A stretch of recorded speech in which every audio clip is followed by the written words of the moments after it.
Hello students, this video is in continuation with our previous video in which we introduced and described what financial derivatives are.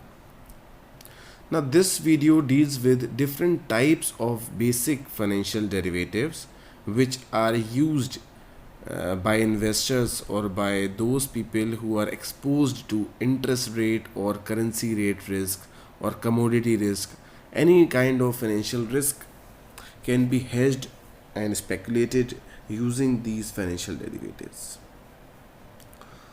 So we'll be continuing with the discussion over what are forwards, what are futures, options and swaps, and then we'll be concluding this video with a clear differentiation between forwards and futures, because it has been quite observed that many students and practitioners and many a times investors also get confused between forwards and futures, which one to opt and what are the basic differences in it. However, there is a very clear difference between those two on the basis of the trading, on the basis of the usage, on the basis of the counterparties. Well, we'll discuss them in detail in the conclusion part of this video. Now let's start this video with the first drawing out the classification, how the financial derivatives are classified. However, we discussed about this part in our previous video, but still to continue it, we'll be taking up this part again. That first of all, the classification can be done on the basis of nature. Now, on the basis of nature of financial derivative, or you can also understand it as on the basis of nature of underlying asset. So, whatever the underlying asset is, it also determines the type of or the classification of the financial derivative which you are using. So, broadly speaking, on the basis of underlying asset, you can divide the financial derivatives under two heads which are known as financial derivatives and commodity derivatives.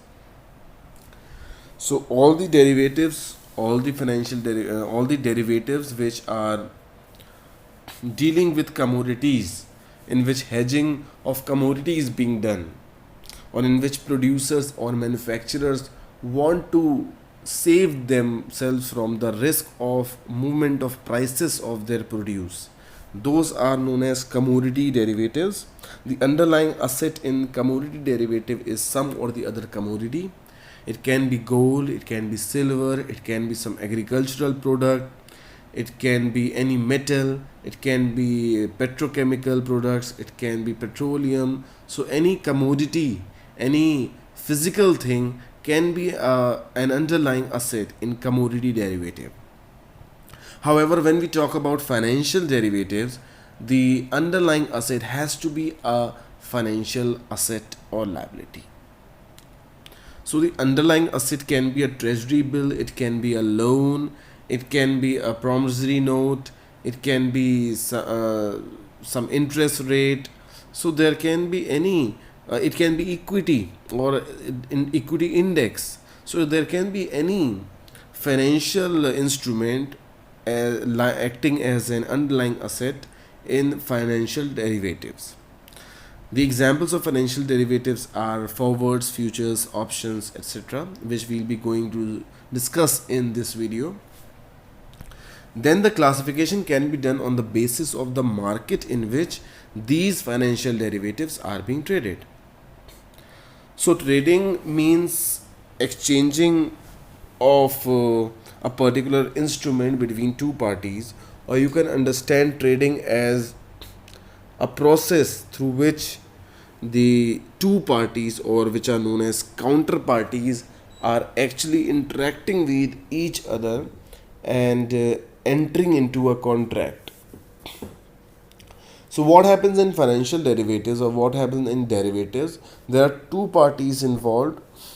One is the buyer and one is the seller, obviously, and these two parties enter into a contract for some price, for some value which is dependent on some another asset, and it has to be dealt at a future date. So they can be traded through two means. They can either be traded through exchange or they can be traded through the over the counter trading. So when we talk about exchange trading, we actually mean the stock exchanges which get permission to exchange the derivatives. So there are exchange traded derivatives, which mean that standardized contracts are there, and the rules and regulations and terms applicable on the contract will be based on the discretion of exchange. Mostly futures are traded under exchange, however, forwards are not. Options and swaps can also be traded under exchange.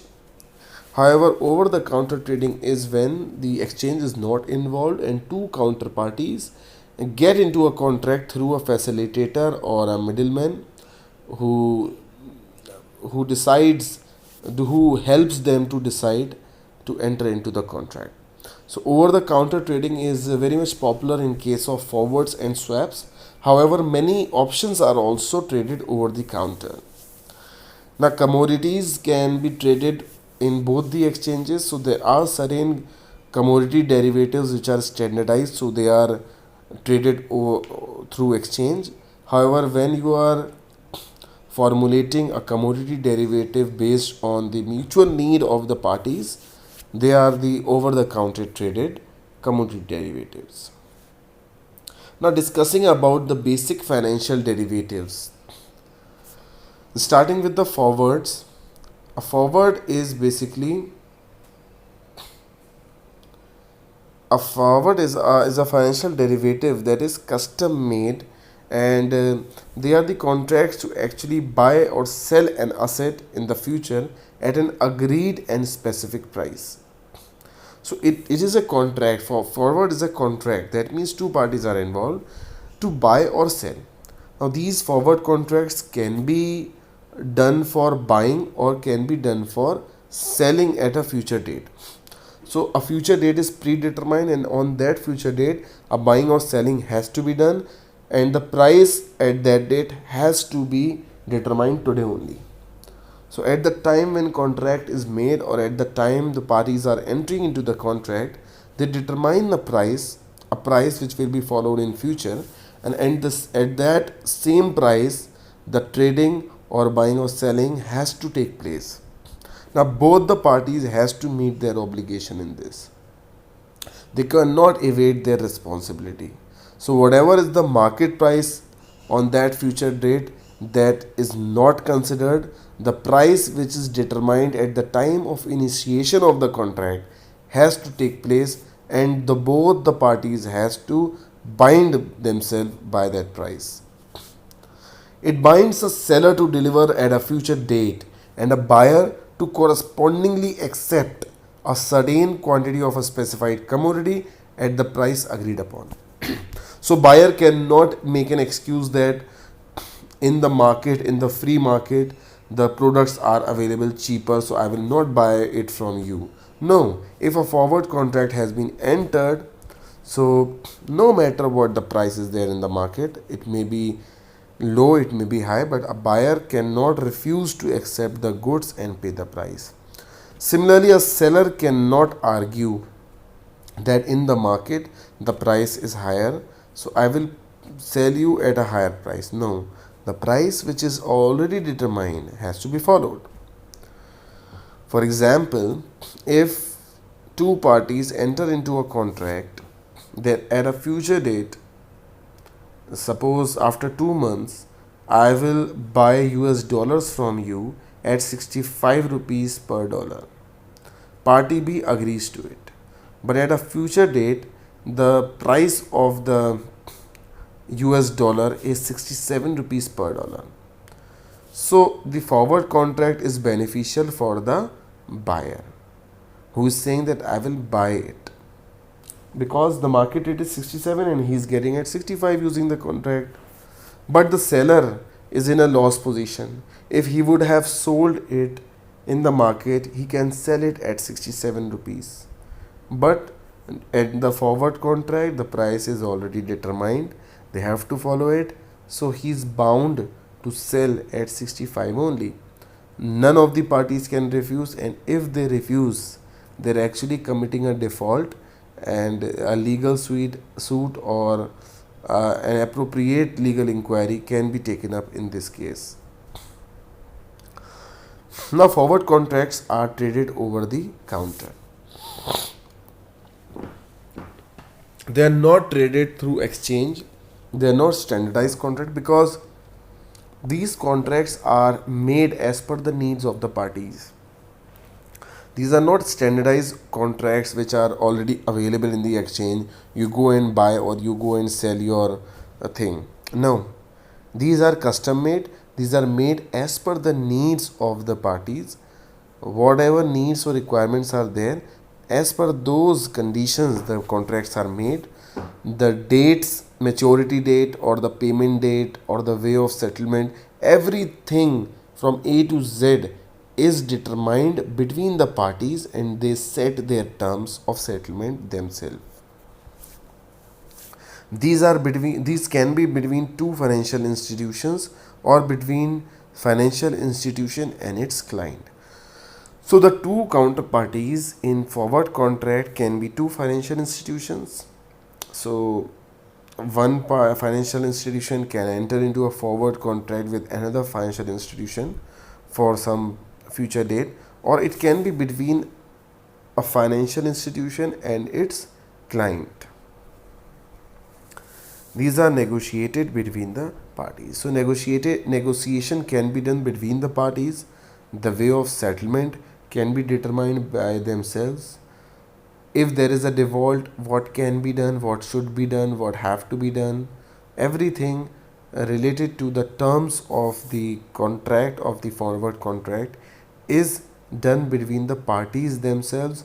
No third party, no organization, no exchange plays a role in the negotiation of the contract. Now, talking about the future contract. What are future contracts? Well, future contracts are also a contract to buy or sell an asset at a future date at a predetermined price. But the only thing which makes it different from forward contracts is that these are standardized contracts.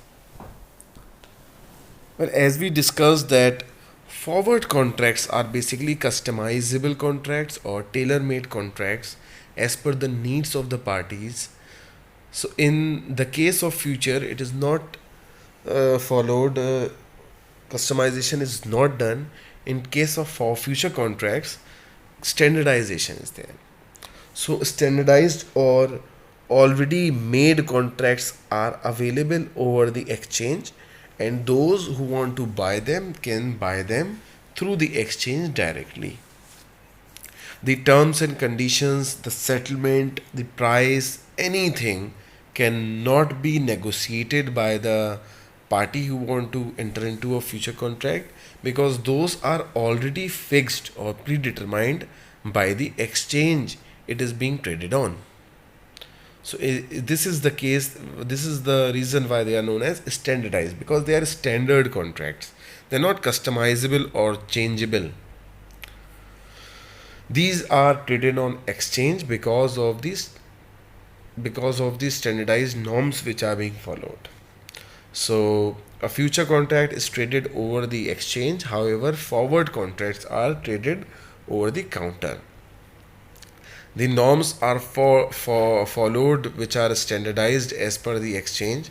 And one more thing is there: in future contracts, a daily marking of its value is done.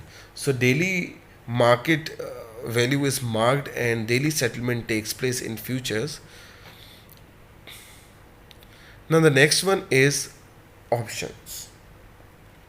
Options is also a financial derivative, and it is quite modernized, or it is quite a flexible kind of contract, because when we talk about forward or future, it creates an obligation to meet the needs, meet the terms of the contract at a future date.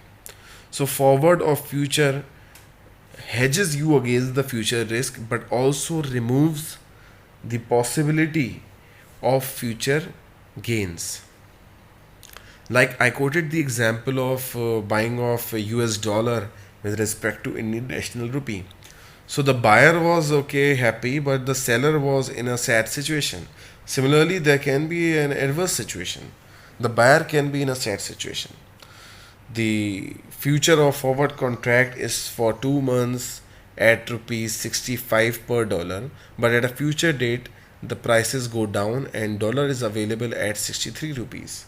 So the buyer has to buy a contract, the buyer has to buy the underlying asset at a higher rate than the market. So to remove this possibility that your gains and losses both are at risk, the options contract can be used. So options are basically the contracts that does not create obligation to meet the terms. It creates an option or gives the right to the person to either buy or sell a particular asset at a specified price on or before a specified date. So the option holder or the person who has bought the option, he has the right to either sell or buy, or not to sell or not to buy a particular asset at a specified price. Now this is specified price is known as a strike or exercise price on or before specified date. Now the specified date has to be followed in certain options, and in certain options you can exercise your option before the exercise date, or you can exercise the option before the maturity date also. We'll discuss about them in later part. So the person who buys the option, the person who is basically buying the option, is known as the option holder. It is very important to understand the distinction between option holder and option writer, because the right or option is held with the option holder, not with the option writer. So a person who is selling the option, he has the obligation that he has to meet the terms of the contract, he has to buy or sell at the option of the option holder. So if option holder exercises the option or does not exercise the option, option writer or seller has to follow whatever option holder says or acts on the date of maturity. There are two types of options, basically call option and put option. So what call option means is, call option gives right to buy the asset. So call option, when you are basically buying a call option, you are basically purchasing a right to buy the asset at a future predetermined date. However, when you are buying a put option, you are getting the right to sell the asset at a future predetermined date. So suppose you want to sell the option, but you does not want to expose to the risk, or you does not want to place your gains also at risk. So what you can do is, you can buy a put option, and at a future date you have a right whether you want to sell it at option price or at the market price. So when you want to hedge the payables, suppose you have the future payables, you have to pay someone at a future date, so you can use call option. So due to differences in currency rates, fluctuations in currency rates, your amount can be different at a future date, and it can incur you loss. So hedge your payables, you have to use call option, so that you can buy the currency at a future date, either at the price which is there in your call option, or at the market price, whichever is lower. Similarly, for receivables, you can use put option, because whenever you get a receivable in foreign currency, you have to sell them and convert it into your currency. Suppose due to fluctuations you are afraid that you might incur a loss, and at the same time you also expect that it may happen that the prices go up and I can have profit. So with the put option, you have the right to sell it at a price which is there in your put option, or at the market price, whichever is higher. So options are basically very important and very useful when you want to hedge the risk, you want to save yourself from loss, but at the same time you do not want to forego the profit which can be earned. So when you want to have both the doors open, you have to use the options. Now the next one is swap. Now there are certain situations where one party is at profit and one party is loss, especially in case of forwards and futures. In most of the cases in forward and future, one of the party has to go through loss. However, in option, there are mixed situations based on the moneyness of the contract. Now, what is moneyness? We will be discussing in the future videos. But to understand the concept of moneyness, there are three type of moneyness: in the money, at the money, out of the money. So, based on the moneyness, both the parties can be profited. One of the party can be profited, or both can not both, but both cannot go in the loss. All right, but swaps are the instruments which sometimes people prefer because they think that it creates a win-win situation. Swaps are supposed to create a situation in which both the parties can benefit, both the parties can earn profit. So swaps are basically those contracts which involve two counterparties to exchange their cash flows over an agreed period. Now there are two counterparties, basically two parties who are entering into this kind of contract, and what they do is they agree to exchange their cash flows over an agreed period. So an agreed period is determined 1 year, 2 year, 5 years, and for that period they agree to exchange the cash flows which are arising out of their assets or which are incurred on their liabilities. So whatever cash flow they are deemed to have, whatever cash inflow or outflow has to be there, they are exchanging them. Why they are done and in what way it is done will be discussed in future videos, because we'll be discussing about swaps in different unit. But the introductory part, the explanatory thing, and to understand the concept, you can just understand that two parties are there. Suppose one is having cash flows in US dollars and another one is having cash flows in Indian National Rupee. So they can enter into a contract to exchange their currencies, to exchange their cash flows. These can also be used to exchange the cash flows of interest rates. The fixed rate can be exchanged with floating one and vice versa. So the exchange of financial liabilities or assets which may be in the same currency or in different currencies. Swaps give the flexibility or gives the honor of exchanging the financial liabilities or assets. It gives privilege to the holders of the swap contracts that they can exchange their liability or assets in the same currency or in different currency. It also facilitates sometimes investors to get benefit of another currency which they cannot get directly. And sometimes it also helps investors to get the credit on a cheaper rate because of swapping it in some other currency, because interest rates vary across the world.